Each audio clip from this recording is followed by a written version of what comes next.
Today's event is sponsored by the Population Association of America, the PAA.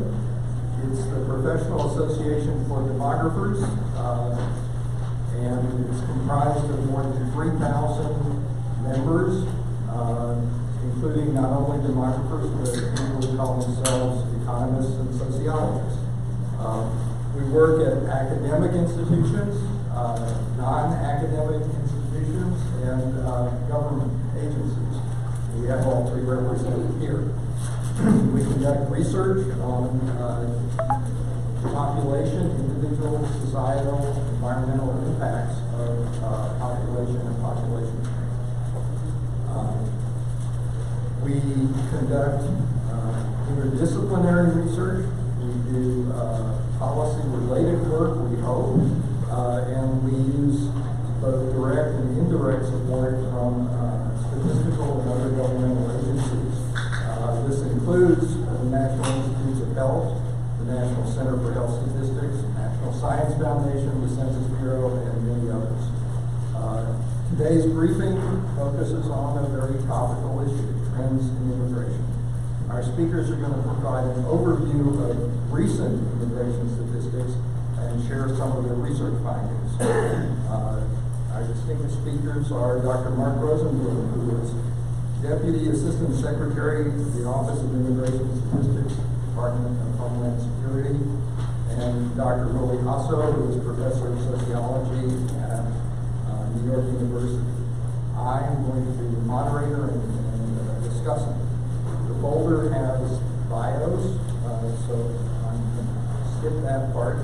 I do want to thank our congressional sponsor, Representative Rosa DeLauro, and her staff for sponsoring and supporting this event. I have a few housekeeping notes that I was given. The speakers are not here to advocate or express specific policies. The positions they may express are their own and not those of the Population Association of America. There are copies of all of the slides you'll see up here and a few others in the folders, and the PA will be posting the slides on the page. So we're going to hold questions at the end. The speakers have 18 minutes each. There's going to be time, and we'll have loud music come up when they go beyond. And this is on Twitter. The hashtag, which I don't do, so it's PAA Briefing 2019. So thank you very much for coming, and thank you for your attention. And I'm going to now turn this over to Dr. Rosen. I want to quickly acknowledge Lee Navarro and Kate Witzman, who are here from my office, who did all the work to pull this presentation together. And I don't see Jill Mueller, but she may also be here from DHS. She's our Office of Legend Affairs, and she can help with follow-ups if people want to follow up. So I'm going to go pretty quickly through a large number of slides. I'm not going to dwell on all of them, but I want to start by telling you a little bit about the Office of Immigration Statistics. We've been around for about 150 years. We've been publishing the Yearbook of Immigration Statistics for about 120 years. I brought a stack of them that are out front, so please grab one. I have a couple more up here if we run out. Most of the data that I'll be talking about today come from the yearbook and come from our annual flow reports, which are more in-depth discussions of some of the trends that you see in the yearbook, and our annual population estimates, which are what they say they are. And then we also publish several other annual reports. We do a border security metrics report, which includes estimates of illegal flows on the southwest border. We do an enforcement lifecycle report. We do quarterly border security status reports that come up to the Hill, and those end up on our website also. I've got a full, for the first 10 lucky customers, I've got a full stack of all of those reports up here with me if you would like paper copies, and otherwise they're on our website. And I'm also happy to send materials if people have follow-up. So almost everything I'm going to talk about today is sort of one or two or three highlights from one of those reports. So I'm going to go sort of thin on a large number of reports. Before I get into the reports, I want to quickly mention the DHS Immigration Data Integration Initiative, because that's sort of the most exciting thing that I'm working on. And basically what that's about is that when the department formed, we brought together 3 main immigration agencies, 22 agencies altogether, and the immigration data at DHS remained then and remain now siloed in about 4 dozen separate data systems. And the data systems they don't have common standards, they don't have common identifiers, so it's very hard to trace records across those different systems. And that creates all kinds of challenges for our reporting and for the department's ability to do sort of evidence-based analysis. And it creates some operational challenges for the components. So what the IDII is doing is it's building a single integrated data set that links all those records at the person level, eventually in close to real time. And that's going to really revolutionize how DHS does reporting, what kind of analysis we can do, and also support operators. So that project started in 2016. We're picking up some real momentum right now, so I'm happy to talk about that if folks are interested. So diving into sort of the subject matter, most of you probably know that legal permanent immigration to the U.S. has increased pretty steadily for the last 50 years or so, basically responding to new laws for passing out green cards, LPR visas, in the 1965 amendments to the Immigration and Nationality Act. So you can see a steady trend. The one sort of aberration from that trend is the big spike between 1989 and 1991. That's when the beneficiaries of the 1986 Immigration Reform and Control Act legalized most of them. I'll also point out a second trend. In recent years, we've seen a trend back towards the majority of LPRs being new arrivals. When the 1965 amendments to the INA first passed, about 90% of all LPRs, new LPRs, were new arrivals, and very few people adjusted within the U.S. When I started working on this issue in the 90s, there had been this very strong trend of more adjustments and fewer new arrivals, and now we're seeing that trend in the other direction. A couple of other trends I'll mention about LPRs. I'll show you a couple of pictures of what LPR arrivals look like now, but I'll mention a couple of trends. One trend is that in general, LPR source countries are becoming much more concentrated. 25 years ago, the top 5 countries accounted for about 15% of all LPRs, and now they account for about 38%. And we've seen some real changes in where people are coming from. China and Cuba were not among the top 5 20 years ago, and now they're number 2 and 3. And at the same time, LPR destinations in the U.S. are becoming more diverse. 25 years ago, well, first of all, I noticed this morning that the top 9 states in which LPR settled were exactly the same in the same order 25 years ago. The number 10 switched between Maryland and Washington State. But those 10 states 20 years ago accounted for 70%, accounted for 81% of LPR destinations, and now they account for 72%, and also greater concentration among the top 5 states. I'm sorry, the other way around. Less concentration among states and residents where people are settling.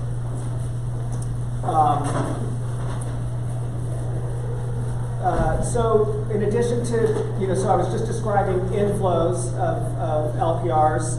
This is a slide that describes our population estimates for LPRs. So let me, sort of pause for a minute and point out that we produce population estimates, Jeff produces population estimates. In general, this field depends a lot on the estimates of the unauthorized population, the LPR population. Those estimates very much depend on survey data and other federal and private sector data sources. So we know a lot at DHS about how many people are getting green cards, LPR visas, and how many people are naturalizing, but in order to estimate how many LPRs are there in the US, we also need to know something about how many of them are dying and how many of them are leaving. And we depend on census data and other data sources to do that. So we really value the work that the PAA does and depend on having access to high quality survey data. So we estimate that there are currently about 13 million LPRs residing in the US. That's actually as of 2015. That's up from 11 million in 2002. And about 62% of them, 9 million, are currently eligible to naturalize, which, for the most part means they've been here 5 years or more, or, with some sort of small print around that. So 62% overall we see a lot of variation on this and almost every immigration statistic by country of origin. So overall, 60% of LPRs are eligible to naturalize. We estimate that 83% of Mexican LPRs are eligible to naturalize versus just 44% of Indians, for example. And that's a function of how long they've been here. Mexicans have been here longer. And of those who are eligible, how many take advantage of it and do naturalize? And Mexicans who are eligible are less likely to do it. So we see, again, over and over again, lots of interesting variations within the immigrant populations. This slide is showing you trends in naturalizations over time. As LPRs have increased over the last 50 years or so, we've also seen naturalizations increase, more or less proportionally. You see some spikes in this graph also. In this case, the spikes are mostly tied to election years and to increases in naturalization fees. So we see big drives to naturalize people in election years, and we also see people hurry up to file their naturalization papers before announced fee increases go into effect. And you can map those two things pretty directly to those spikes you see in the chart. We've also seen, along with changing demographics in the LPR inflows, we've seen a change in demographics of naturalizations, a shift from most new U.S. citizens being from Europe to Asia accounting for a plurality of all new U.S. citizens.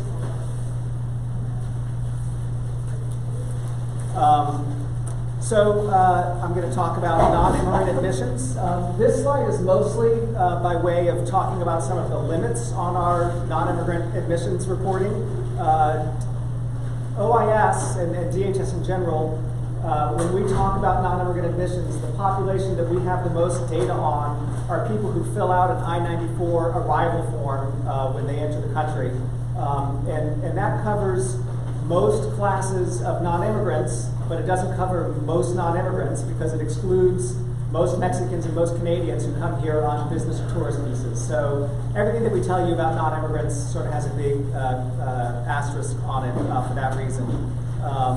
And we've also seen changes over time where we collect I-94 data on a larger number of categories, and we collect more electronic data than we used to, so it makes it a little bit hard to look at trends over time. So with those caveats, let me tell you that we still know that by far the overwhelming majority of non-immigrants who enter the U.S. enter on business and tourist visas or as visa waiver travelers. So that's even more true if you add back in those missing Mexicans and Canadians. About a third of tourist and business non-immigrants enter on the visa waiver program. The visa waiver program allows visitors from 38 countries to come visa-free for up to 90 days for business or tourism, not for doing things like working or being a student. Among people who fill out I-94s, which is all which is the populations I described, about 5% of them are temporary workers and families, and less than 3% are students and exchange visitors. So again, virtually all non-immigrants are business and tourist travelers. But of course, we're interested in those students and temporary workers and other non-business and tourist travelers. And our flow report has a lot of information about all of those groups. We also, so this slide is just showing you where non-immigrants come from. I want to mention, and some about where they go. I want to mention that we also publish a fact sheet on unique non-immigrant admissions. So, most of the data that we put out on non-immigrants is based on total admissions, like how many people handed in one of those I-94 arrival forms. But we have also modeled of that total, how many people are we talking about? So in 2016, there were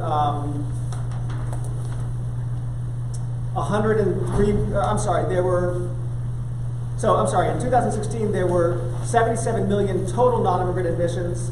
They represented 43 million unique individuals among the I-94s. So on average, non-immigrants entered about 1.5 times, 1.4 times per non-immigrant visitor.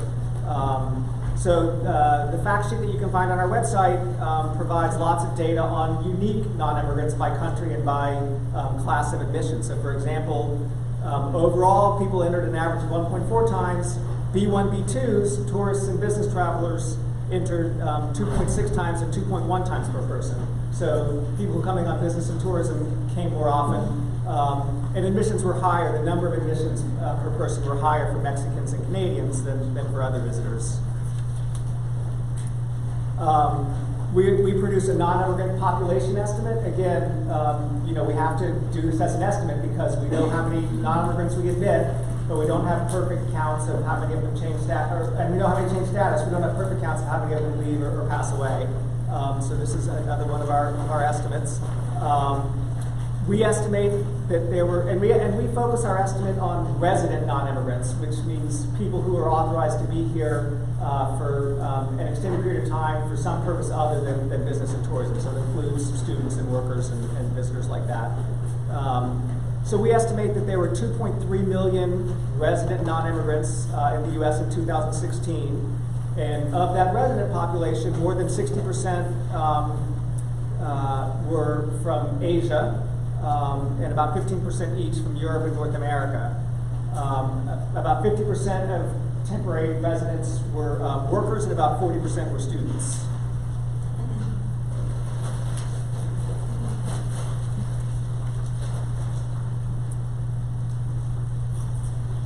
Okay, so I'm running low on time, running behind my schedule, which is nothing new.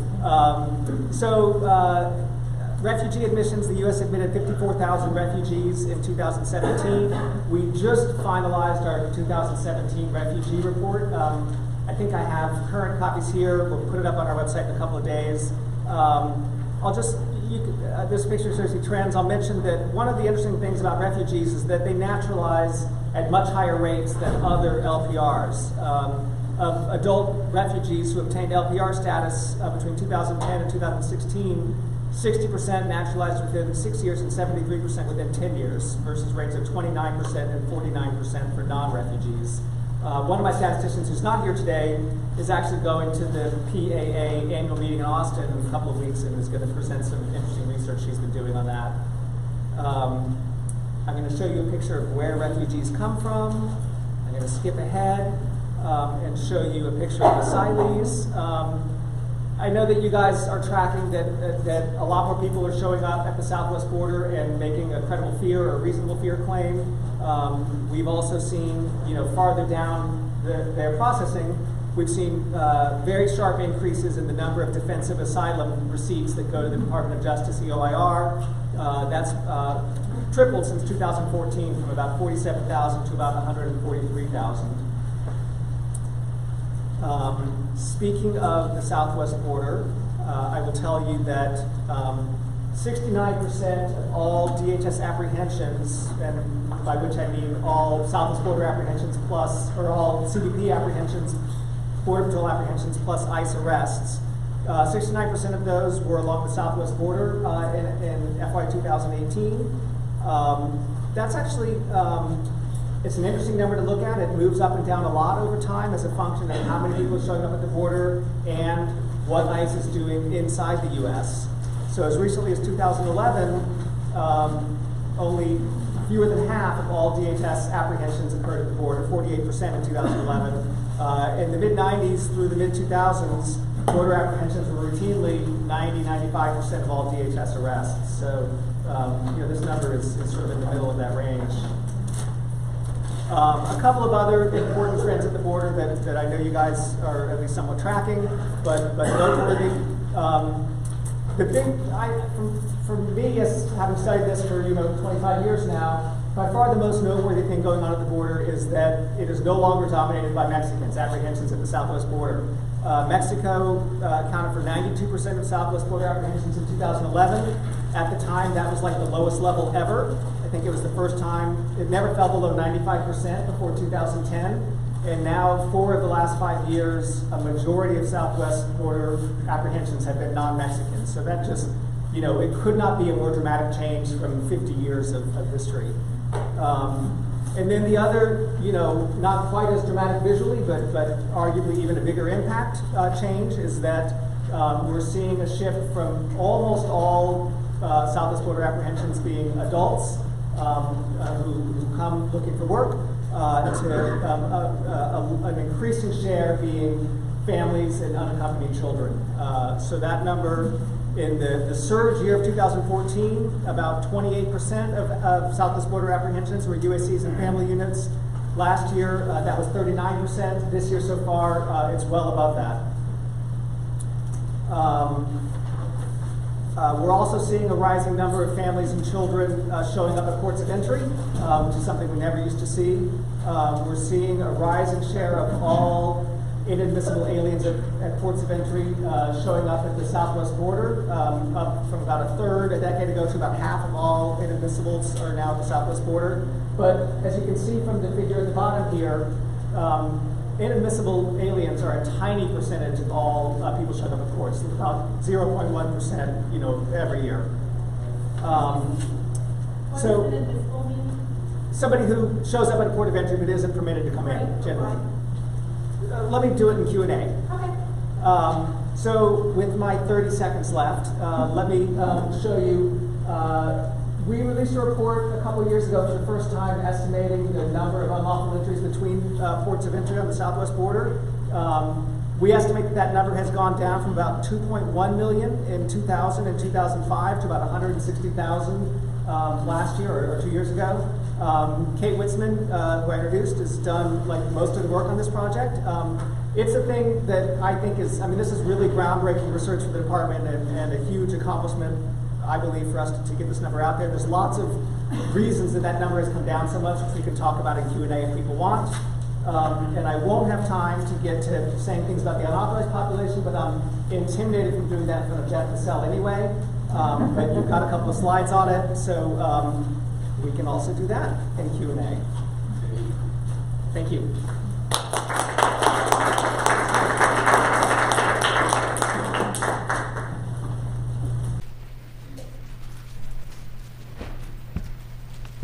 Good afternoon and welcome, welcome. First, many, many thanks to PAA. Many, many thanks to Jeff for his wonderful introduction, and many, many thanks to Mark for his fabulous remarks. I'm going to highlight a few things. Immigration is massively rich. There is so much to understand about it, and it is all fascinating and all very important for them, for this country, for the world. But I'm going to just select a few things that I find particularly interesting. So keep in mind, there's much, much more. Here's what I'm going to do. I'm going to begin with a little bit of the context. Now, Mark already set the context, so I'm just going to highlight a few things about the context that are relevant for what is to come. Then I'll go on to discuss information newly available from a brand new database, the New Immigrant Survey, which is the first nationally representative longitudinal survey of new legal immigrants, green card recipients to the US. And then I'm going to talk about how to maximize the payoff of that new database. So, the most important thing to understand about US immigration is that the United States is enormously attractive, unleashes talents. I'm not going to read everything on the slide because you can see it and you have it in your folder. But the point is, it is such an attractive place. In fact, one could use immigration and all its ramifications, as you're going to see in a minute, as an index of the attractiveness of the country. Now, 3 pieces of evidence in support of this statement that more people would like to come to the United States to have green cards in the US than current or foreseeable law permit. So the 3 pieces of evidence are: 1, the backlogs maintained by the State Department of people approved and eligible for the numerically limited family and employment preference visas. Okay, approved and waiting. This figure is about 3 to 4 million. The number of those visas is about 366,000. So you can do the math. You can see that we know today who's going to be getting a green card 10 years from now. Okay? First piece of evidence. Second piece of evidence, the unauthorized, 12 million. And third piece of evidence, the enormous number of applications received each year for the lottery visas, which are only available to natives of low-demand countries. Imagine what that figure would be if it included the whole world. Now, I'm going to focus on LPRs only. Okay, now this is only a part. You saw the big stage that Mark set out.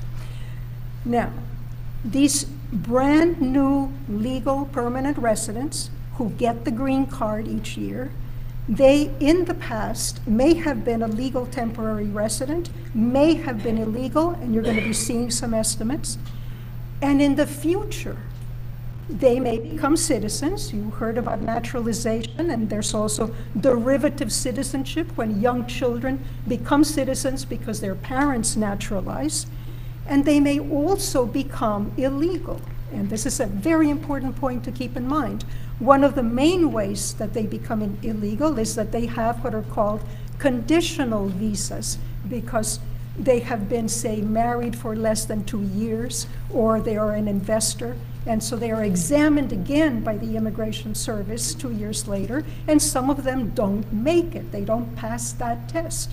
So then they lose their green card, and in many cases, they become removable. And then finally, even people who become citizens can be denaturalized for cause. They become removable, and if they're still here, they're illegal. Okay, so that's the past and the future. Now this slide, and I'll ask you to look at it yourselves later, but it maps out. Mark said currently there are about a million more or less green cards granted each year. And this tells you how that million is divided up. And roughly, and this holds for almost every year, the numerically unlimited visas, which go to the immediate relatives of US citizens defined as spouses, minor children, and parents of adult US citizens. These are, as you see up there, almost 300,000. Now, all the family visas together, both the numerically unlimited and the numerical limited, account for about 66% of all the green cards granted each year. All right, so that's the big picture. You can look at the finer details on your own later. Now, getting a green card is extremely difficult. The process is arduous. Besides having gone through the inadmissibility barrier, and it was very interesting to hear a question about inadmissibility, there has to be a category to fit under, and then if this category is one of the numerically limited categories, you have to wait for it. So we can think of waiting for a visa as having two components. One of them applies only to numerically limited visas. And that wait, by the way, can be anything from 2 years to 23 years, depending on the visa category. And if you want to know exactly what it is, get the visa bulletin from the State Department. You can Google on it and get it immediately. The second component of visa wait, everyone goes through, and this is processing. And processing can take up to 2 years. There's fingerprint checks, background checks, medical, vaccinations, all sorts of things that have to be completed before a green card can be granted. Now, we're really interested, demographers, social scientists from all disciplines, really interested in all the behavioral phenomena surrounding migration. Who migrates? Why? Do they stay? Do they leave? What happens to them? What happens to their children? What are the impacts on the destination country, the US in this case? Well, all of those characteristics and behaviors are shaped by at least these 5 sets of things. And again, I don't want to read the list, you have it in front of you, but I'm going to highlight one of them. And the one I'm going to highlight is the immigrant class of admission. Why am I going to highlight that one? Okay? Well, the reason is it turns out to be crucially important, and there is very little information, very little data. We know a lot, for example, about origin country, but we know very little about the distribution of visa type, and certainly in micro data sets where we can correlate that information to actual behavior. So, immigrant class of admission determines these and many more things. And here I just put together, whether you have a numerically unlimited visa or a numerically limited, whether you can bring a spouse or minor children. Not everybody can. Someone who has a green card as the parent of a US citizen does not have access to derivative visas. Whether a sponsor is required, critically important. Most immigrants require a sponsor. And by the way, this is important for so many reasons. One of the reasons is that you may think of the sponsor as the bridge to networks, to support systems, to information in the United States. So this sponsor is critical later, okay? But critically important. And by the way, a lot of people say to me sometimes, well, isn't US immigration policy very racist? And I instantly say to them, at least 66% require a sponsor. Actually, more than that when you factor in the employment and a few other categories. So to say that the policy is racist, the green card policy, is to say that the sponsors are racist. But in fact, the sponsors are people like you and me. The sponsors are US citizens who are deciding to sponsor someone. And a little bit later, you're going to see something really fascinating about what some of those sponsors are doing. And of course, how many agencies are involved in the visa process. So now, the new immigrant survey. You see the objective. This is the objective of all research. This is why the glory of this country is NSF and NIH, which are really dedicated, committed to increasing new knowledge. Now, let's talk a little bit about the design. And you have, at the very end, there's some appendix tables about the NIS, and you can look at them later. This design evolved over many, many years with input from many, many panels of scholars, congressional staffs, policymakers, etc. The idea is to draw representative samples of new green card recipients by year. Demographers call that the cohort, like the 2017 cohort, for example, that Mark alluded to. Then sample new cohorts periodically, because things change. Then obtain information, as you see up there, not only about the sampled person, but about all those other kinds of relatives, whoever they may be and wherever they may be, and then keep re-interviewing them, see how they are doing over time. Assimilation occurs over time. And then, of course, conduct child assessments, obtain complete histories on work, earnings, et cetera, et cetera. So in the cohort that I'm going to talk about today, 2003, this is the visa composition. And the one thing, you can see everything else later, but the one thing I want to point out to you is that we are able, because in this design, the sampling frame comes from DHS, where we have access to the government record, okay? And so we have visa type, but because it's also a survey, we have information on who the sponsor is. So spouses of US citizens, what's different here that you will not see in any of the government publications so far is that we're able to distinguish between spouses of native-born US citizens and spouses of foreign-born US citizens. And again, we're going to be coming back. That's going to show up a little bit later in an interesting way. All right, so now let's take the topic that is very much in the public discourse right now, screening for skill. And everybody thinks screening for skill means either that an employer screens for skill or that some set of government officials sit down and they look at the records of applicants and they screen.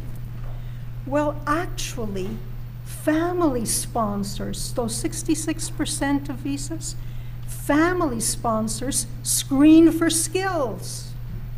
And we see this in several ways, and I don't have time to tell you all of them to you, but let me hit on a couple. One of them, of course, is assortative mating. People like to make a marital match with people like themselves. So if the US citizen sponsoring a spouse is a college graduate, the spouse is likely to be a college graduate. Okay? That's simple. Then US law incentivizes family sponsors to choose, in this case, spouses, but not only spouses, also siblings, parents, etc., with an eye to their financial future. This is as a result of legislation that went into effect in 1997, IRERA, in which the sponsor becomes contractually responsible for this sponsored immigrant for 10 years or until the person becomes a citizen or can be credited with 40 hours of work. All right? So there's an incentive already built into the law for family sponsors to screen for skills. And it turns out there's not much evidence that skill differs so much between immigrants sponsored by employers and immigrant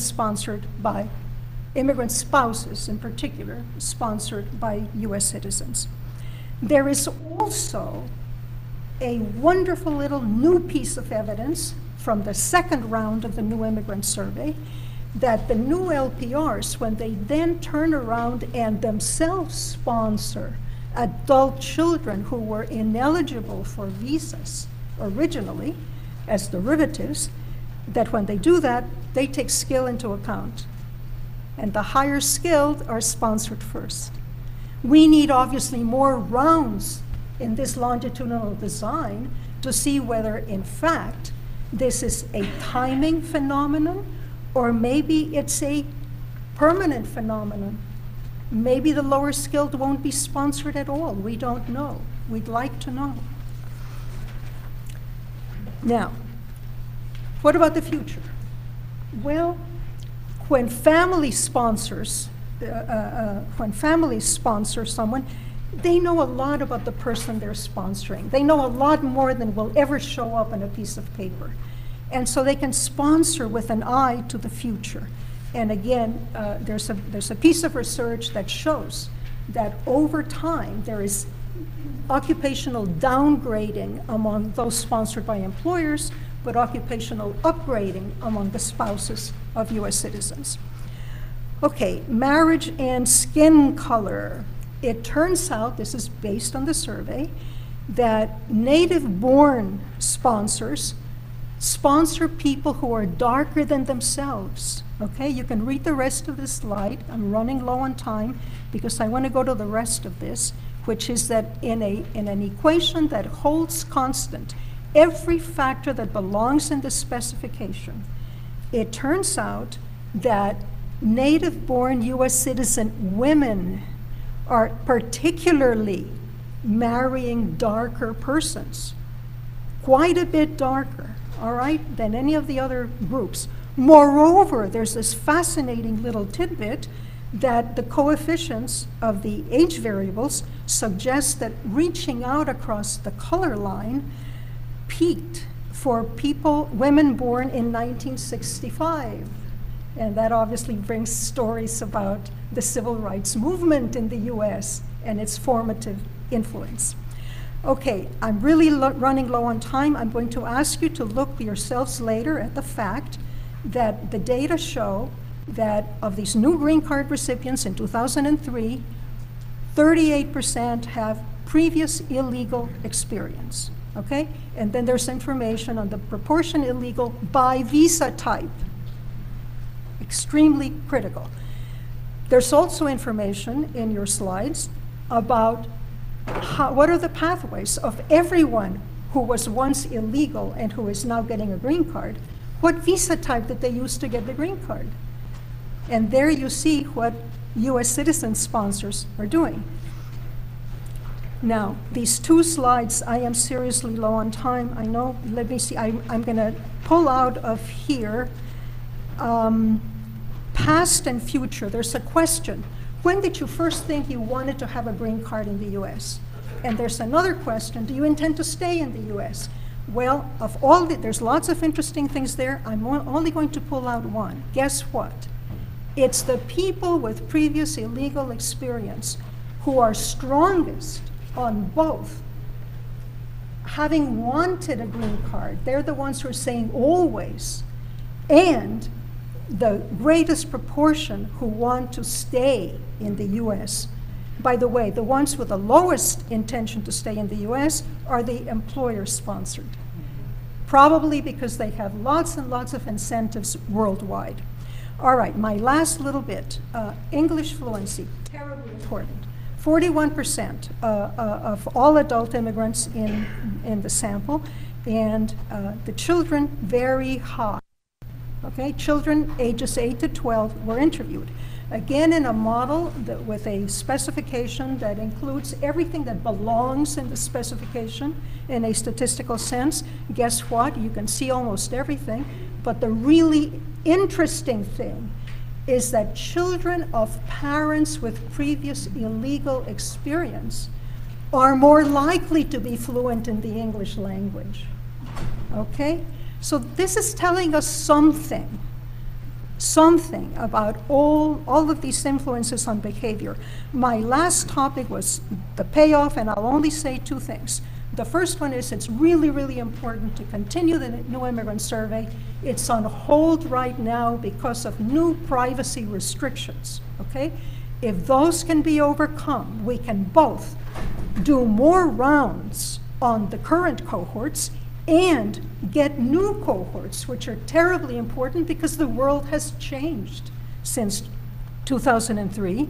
And finally, to maximize the scientific payoff, I see the future as being linking NIS data with DHS data. So for example, the removal of conditionality restrictions would be fabulous to do jointly. Green card renewal, which tells us, in some cases, tells us something about who's leaving. Naturalization among adults. That derivative citizenship, which is so elusive, we do not have good estimates of derivative citizens.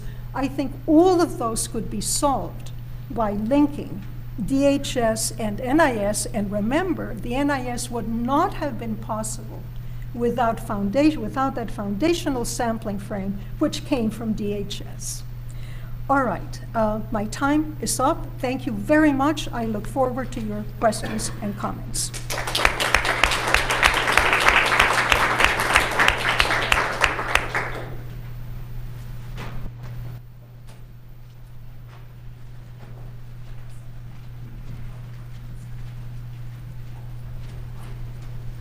Well, thank you very much.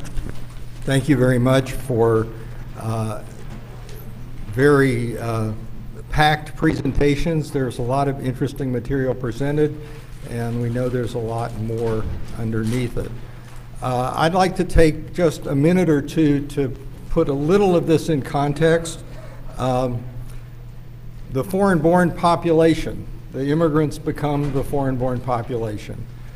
There are about 45 million, a little more by now, this is 2016 data, 45 million immigrants living in the United States. They represent about 13% of the US population. It's between 13 and 14. It's getting close to the highs experienced in the US a century ago. It's high in comparison to a lot of places, but it's low in comparison to other. Canada has about 20% foreign-born, for example. The largest group, and by the way, these are our Pew Research Center estimates. They're slightly different from Mark's, but in the grand scheme of things, they're not that different. The largest group is naturalized citizens. It's the group that probably gets the least attention in discussions and is often overlooked. These are former legal immigrants who've taken steps to become U.S. citizens. Just under half, or about a bit over 20 million immigrants, are U.S. citizens by naturalization. This is a group that's been growing substantially. The number has more than doubled since 2000, and it's almost tripled since 1995. So this is the group that keeps going up and up and up. Lawful permanent residents, LPRs, our estimates a little over 12 million. Mark said it was 13. That's in the ballpark. This is a group that's not growing very fast, interestingly. Even though we add 1 million roughly every year, a lot of them become citizens and move into the naturalized category. Some of them die, some of them leave. So it hasn't changed very much over the last 20 years. It's a little higher than it was, but it's actually not very much higher than it was in 1995. Unauthorized immigrants, our estimate is about 11 million. Our data show that this number's been going down over the last decade, peaking in 2007. But if it's growing, it's not growing very fast. It's smaller than either LPRs or naturalized citizens. Now, how do we get these? I'm not going to talk in detail about it, but I want to go back to data. Government data is essential for producing these measures and for understanding the immigrant population and its role in society. We developed these estimates using data from Mark's shop, the Office of Immigration Statistics, but also the Current Population Survey, and perhaps most importantly, the American Community Survey, 2 surveys conducted by the Census Bureau. Other key data that build into these estimates are vital statistics from NCHS, and then government surveys, other government surveys like the SIP, the Survey of Income and Program Participation, and research conducted by non-government scholars, but often funded by the government. You heard about the New Immigrant Survey. The Mexican Migration Project is another survey like that. We have time for questions. Are there any questions? If not, I have a few, but yes.